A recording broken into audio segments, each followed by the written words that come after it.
आप सबको पता है कि जब संजीवनी बूटी लेकर गए हनुमान, तो रास्ते में उत्तर प्रदेश क्रॉस किया। एयर सीमाओं का सर्वेक्षण था कि कोई क्रॉस ना कर ले। रडार ने बताया कि ऊपर एक अद्भुत तरीके का कोई यान जा रहा है। भरत ने कहा कि ऐसे बिना अलार्म के कोई अयोध्या की एयर सीमा कैसे क्रॉस करेगा, उतारो इसे नीचे। तो उनको तीरों से घेर के नीचे उतारा गया। टेक्निक देखिए आप। जब नीचे उतरे तो देखा कि वो तो राम राम बोल रहा है, हे राम हे राम। भैया आप कौन है? मैं अंजनी पुत्र हनुमान हूं, भगवान का सेवक हूं। कहां जा रहे हो भैया? उनके छोटे भाई को मूर्छा आ गई है। भरत बड़े दुखी है। भरत ने कहा कि ये उन्हीं का घर है, मैं उनका छोटा भाई हूं और ये चरण पादुकाएं रख के चला रहे हैं। उनकी सेवा सत्कार ने जाना था, माएं बुलाई गई। क्या कहा कौशल्या ने? कौशल्या ने हनुमान के कान में चुपचाप कहा, भैया मेरे बेटे से कह देना 14 वर्ष प्रतीक्षा बहुत करी है, लेकिन लक्ष्मण के बिना अयोध्या ना आए।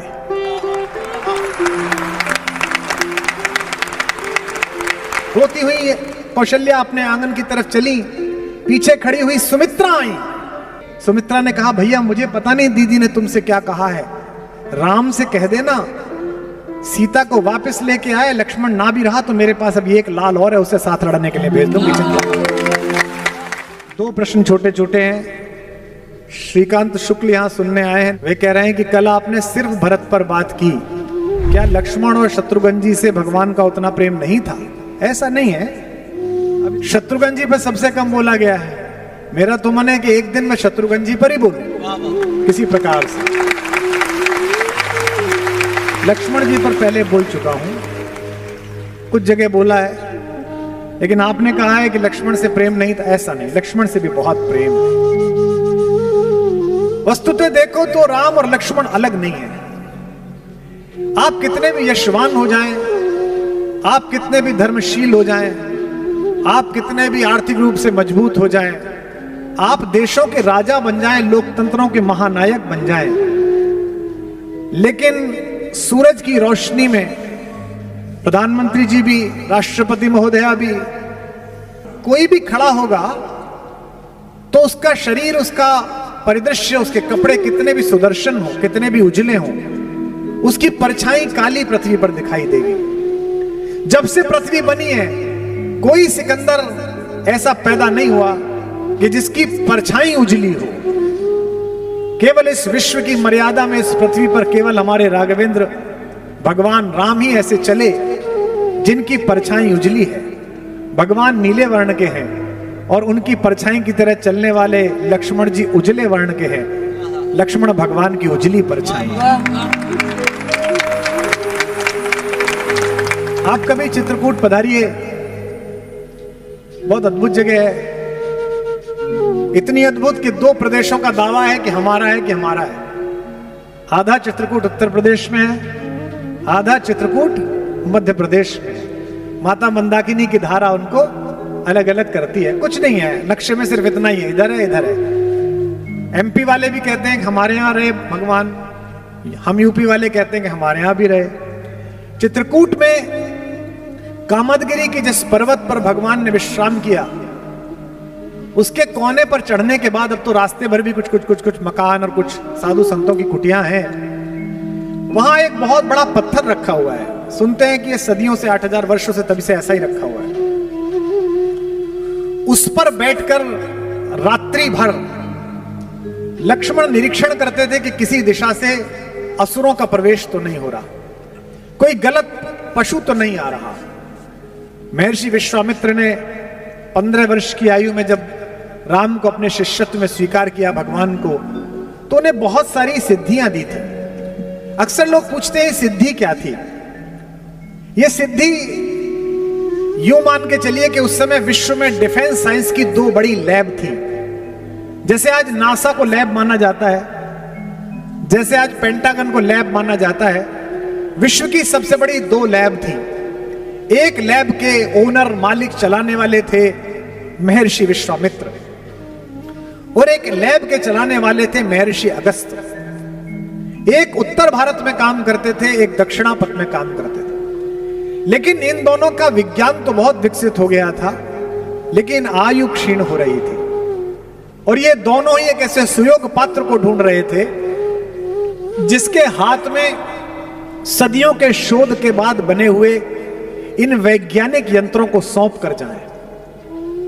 पूरी दुनिया किस बात पर चिंतित है कि हमारा एक पड़ोसी देश है, उसने एटॉमिक बम बना लिया है। हमको लेकर कोई चिंतित नहीं है। हम तो सन 77 के बाद से इस प्रयास में लगे। शक्ति अगर गलत हाथों में आ जाए तो वो हिटलर पैदा करती है, और शक्ति अगर जगत के मंगल के हाथों में आ जाए तो वो गांधी पैदा करती है, पटेल पैदा करती है, तिलक पैदा करती है, भगत सिंह पैदा करती है। इस शक्ति को किसको सौंपूं, विश्वामित्र सोच रहे हैं। और विश्वामित्र ने योग्यतम पात्र का चयन किया जिसका नाम है राम, जो दशरथ का युवराज है।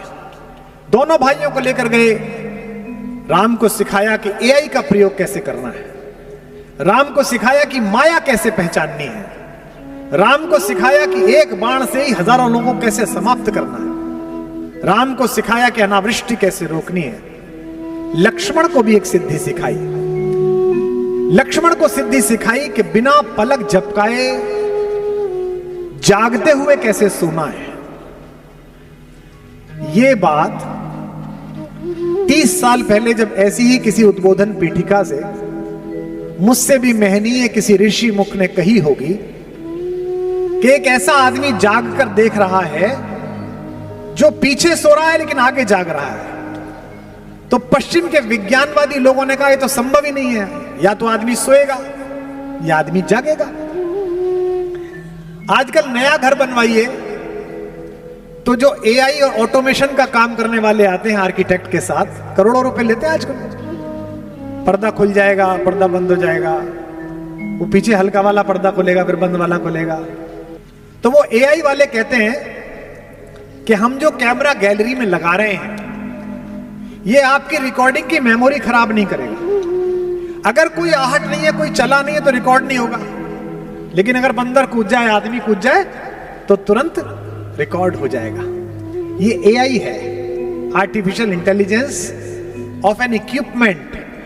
ये एआई सिखाई गई लक्ष्मण को कि लक्ष्मण आंख खोले बैठे हैं, अगर कोई नहीं आ रहा तो सो रहे हैं, लेकिन जैसे ही उस लेजर किरणों के किसी क्षण में किसी निश्चर ने प्रवेश किया तुरंत ही लक्ष्मण जाग जाते हैं और उनका हाथ धनुष पर कस जाता है। ये एआई का प्रयोग। मैंने कहा कि खड़ी बोली में राम की कहानी सबसे पहले अग्रवाल समाज के ही एक कवि के यश में आई। मैथिली शरण गुप्त जी ने साकेत लिखी। उसमें पूछता है कवि प्रकृति से कि जाग रहा यह कौन धनुर्धर। देखिए लक्ष्मण की प्रतिमा पीछे, जबकि भुवन भर सोता है, पूरी दुनिया सो रही है, ये कौन आदमी है जो जाग रहा है। और कैसा लग रहा है? ऐसा लग रहा है जैसे कामदेव ने वनवास ले लिया हो। भोगी कुसुमा युद्ध योगी सा, कुसुम के आयुध जिसके हैं ऐसे योगी जैसा पैदा हो रहा है। भोगी कुसुमा युद्ध योगी सा बना दृष्टिगत होता है, किस व्रत में है वीर व्रती है, निद्रा का यों त्याग किए, राज भोग के योग्य विपिन में बैठा आज विराग लिए। कभी पूछता है कि ये तो महल में रहने लायक है, ये कामदेव जैसा सुंदर व्यक्ति वलकल पहने हुए और अपना तीर चलाए हुए ये कौन जाग रहा है।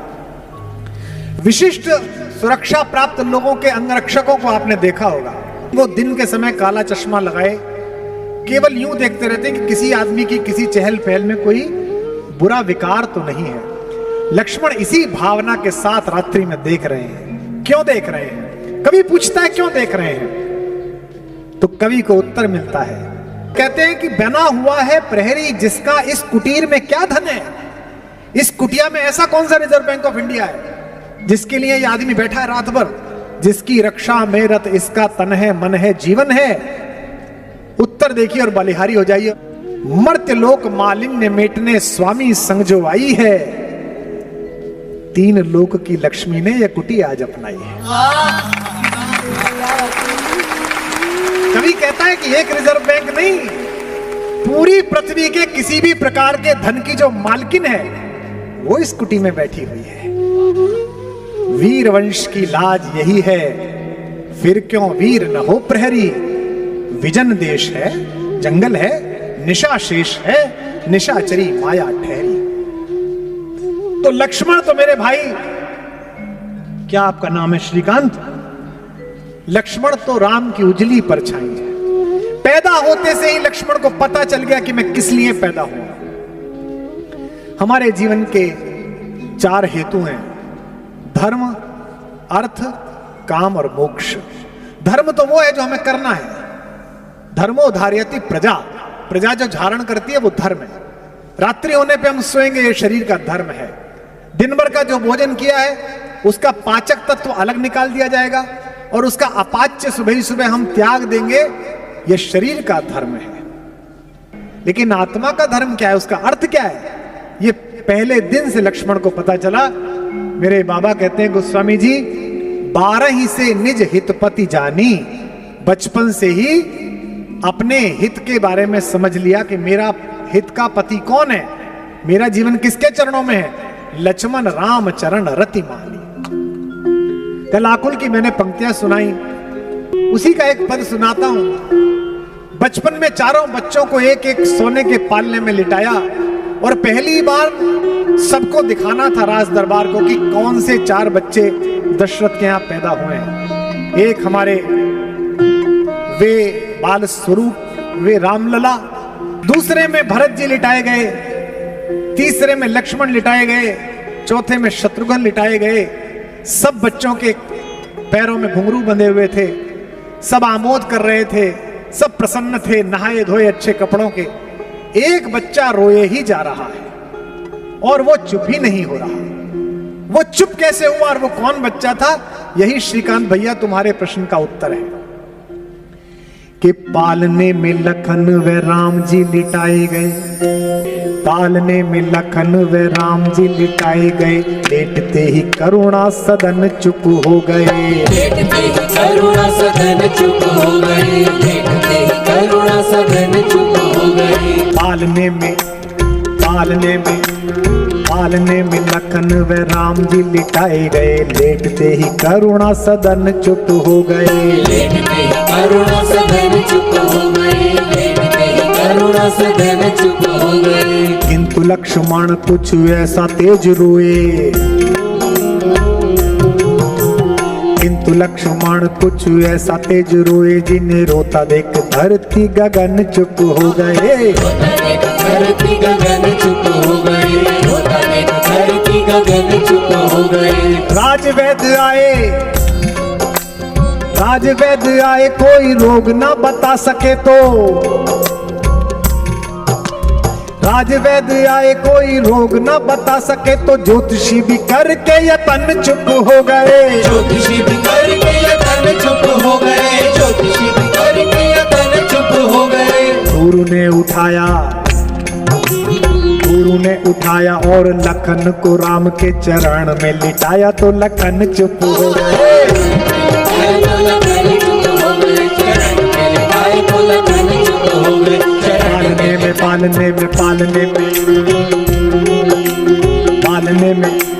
पालने में लखन व राम जी लिटाए गए, लेटते ही करुणा सदन चुप हो गए, लेटते ही करुणा सदन चुप हो गए, लेटते ही करुणा सदन चुप हो गए। किंतु लक्ष्मण कुछ ऐसा तेज रोए, जिन्हें रोता देख धरती गगन चुप हो गए, रोता देख धरती गगन चुप हो गए, रोता देख धरती गगन चुप हो गए। राजवैद्य आए कोई रोग ना बता सके तो, ज्योतिषी भी करके यतन चुप हो गए, ज्योतिषी भी करके यतन चुप हो गए, ज्योतिषी भी करके यतन चुप हो गए। गुरु ने उठाया और लखन को राम के चरण में लिटाया तो लखन चुप हो गए, चरण में लिटाया तो लखन चुप हो गए, चरण में लिटाया तो लखन चुप हो गए।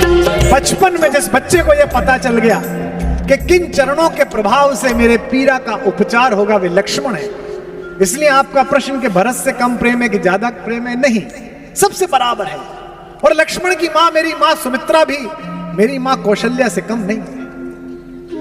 जाते हैं लक्ष्मण पूछने के लिए कि मां, भैया और भाभी वनवास जा रहे हैं कि मैं चला जाऊं कि नहीं चला जाऊं। आप मां हैं, आपसे पूछने आया हूं। मां कहती है तुझे किसी ने गलत बता दिया, मैं तेरी मां हूं। कहती है तेरी मां तो सीता है बेटा, तात राम सब भांति सने। और कहती है कि यहां रहने से अयोध्या में रहूं या जंगल में जाऊं? तो सुमित्रा ने क्या कहा? अवध तहां जह राम निवासु, तहां दिवस जहां भानु प्रकाशु। बेटा जैसे जहां सूरज निकलता है दिन वहीं हो जाता है, राम जहां रहेंगे वहीं अयोध्या हो जाएगी। तो इसलिए अयोध्या में और मन ना बदल जाए, बेटे के मन में शंका ना आ जाए, इसलिए कहती हैं जो पे राम सिया वन जाही, अवध तुम्हार काम कछु नहीं। तेरा कोई काम नहीं है। कैसा परिवार है, कैसी पत्नी है उर्मिला। सीता तो फिर भी भगवान के सामीप्य में है, चाहे वनवासी जीवन है लेकिन पति तो है, सुख दुख में साथ वाला। उर्मिला से तो पूछा भी नहीं गया। उर्मिला जब भरत आए जंगल में मनाने के लिए राम को, तो पूरे अयोध्या को लेकर आए। एक कथा आती है कि उर्मिला उस दिन आई। सीता उनकी बहन भी है, देवरानी होने के अतिरिक्त उनकी बहन भी है। वो सीता की कुटिया में बैठ गई। अब सब लोग बैठे हुए हैं, पुरुष तो अंदर जा नहीं रहे, तो लक्ष्मण से बात तो कर नहीं सकती। तो सीता बड़ी बहन होने के अतिरिक्त हम सबकी मां भी है, और जिनकी बड़ी बहनें उन्हें पता हो कि बड़ी बहनें अक्सर मां हो जाती हैं। छोटी बहनें इस तरह बात करती हैं उनसे। मां से भी जो बात नहीं करती छोटी बहन, वो बड़ी बहन से बात कर लेती है। सीता मनोभाव समझ गई कि मैं तो अपने पति के साथ रहती हूं, उसने तो देखा ही नहीं है। तो उन्होंने लक्ष्मण से कहा कि लल्ला, मेरी झोपड़ी में, कुटिया में फूलों की डलियां रखी है, उसे उठा लाओ, तुम्हारे भैया की शाम की संध्या के लिए माला बना दूंगी। लक्ष्मण ने कहा जो आज्ञा भाभी। और तेज गति से लक्ष्मण गए। लक्ष्मण को क्या पता, जैसे ही कुटिया का द्वार खोला तो सामने उर्मिला वो खड़ी हो गई। अब सोचो, पूछ के नहीं आए हैं, लेकिन जैसे ही देखा, अब लक्ष्मण असमंजस में कि लौटूं कि बात करूं। तो मैथिली शरण गुप्त कहते हैं, खुद उर्मिला ने आगे बढ़कर मुस्कुराते हुए कहा, कभी मेरे बाग में घूमने वाले हो हिरन, आजकल तू जंगल में घूमता है, मैं तुझे बांधूंगी नहीं, इसलिए भय मत कर। मेरे उपवन के हरिण आज वनचारी, मैं बांध न लूंगी तुझे, तजो भय भारी। लक्ष्मण भी कहते हैं कि मैं तुम्हें इसलिए नहीं छोड़ के आया कि मैं तुमसे प्रेम करता हूं, मैं तुम्हें इसलिए छोड़ के आया हूं कि सीता तो अधिकारिणी है राम का प्रेम पाने के लिए। राम अधिकारी हैं कि सीता जैसी दिव्य विभूति और भगवती का पाणी ग्रहण करें, पर मुझ में तो कोई योग्यता ही नहीं है कि मैं सीता की बहन का हाथ थामूं। वन में तनिक तपस्या करके बनने दो मुझको निज योग्य, भाभी की बहना तुम मेरे, अर्थ नहीं केवल उपभोग्य। तुम केवल मेरी पत्नी नहीं हो, तुम जगत नंदिनी सीता की बहन हो। मुझे इस योग्य तो बनने दो कि कोई व्यक्ति ये ना कहे कि अरे कहां तो सीता का पति मर्यादा पुरुषोत्तम राघवेंद्र, और कहां उर्मिला का पति। तो वे तो तपस्वी हैं ही, मुझे तपस्या करने दो। आप सबको पता है कि जब संजीवनी बूटी लेकर गए हनुमान, तो रास्ते में उत्तर प्रदेश क्रॉस किया। एयर सीमाओं का सर्वेक्षण था कि कोई क्रॉस ना कर ले। रडार ने बताया कि ऊपर एक अद्भुत तरीके का कोई यान जा रहा है। भरत ने कहा कि ऐसे बिना अलार्म के कोई अयोध्या की एयर सीमा कैसे क्रॉस करेगा, उतारो इसे नीचे। तो उनको तीरों से घेर के नीचे उतारा गया। टेक्निक देखिए आप। जब नीचे उतरे तो देखा कि वो तो राम राम बोल रहा है, हे राम हे राम। भैया आप कौन है? मैं अंजनी पुत्र हनुमान हूं, भगवान का सेवक हूं। कहां जा रहे हो भैया? उनके छोटे भाई को मूर्छा आ गई है। भरत बड़े दुखी है। भरत ने कहा कि ये उन्हीं का घर है, मैं उनका छोटा भाई हूं और ये चरण पादुकाएं रख के चला रहे हैं। उनकी सेवा सत्कार उन्हें जाना था, माएं बुलाई गई। क्या कहा कौशल्या ने?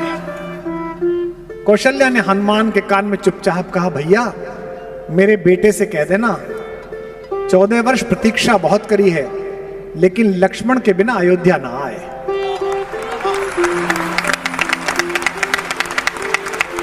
रोती हुई कौशल्या अपने आंगन की तरफ चली, पीछे खड़ी हुई सुमित्रा आई। सुमित्रा ने कहा, भैया मुझे पता नहीं दीदी ने तुमसे क्या कहा है, राम से कह देना सीता को वापस लेके आए, लक्ष्मण ना भी रहा तो मेरे पास अभी एक लाल और है, उसे साथ लड़ने के लिए भेज दूंगी।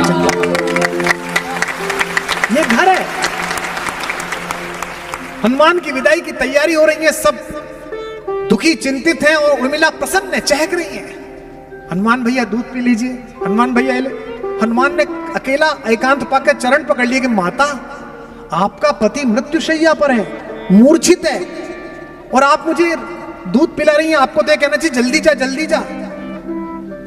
तो उर्मिला हंसने लगी कि भैया तुमसे किसने कहा कि मेरा पति मृत्युशैया पर है? हनुमान ने कहा मैं देख के आया हूं। उर्मिला ने कहा कि आप गलत फहमी में, यदि विश्वास ना हो तो 5-7 दिन रुक जाओ, मेरे पति को कुछ नहीं होगा। क्योंकि जम्हाई में भी रात को सोते समय जिस राम का नाम लेने से सुबह आदमी जिंदा उठता है, उसकी गोदी में यमराज छोड़ो महाकाल लेके नहीं जा सकता मेरे पति को।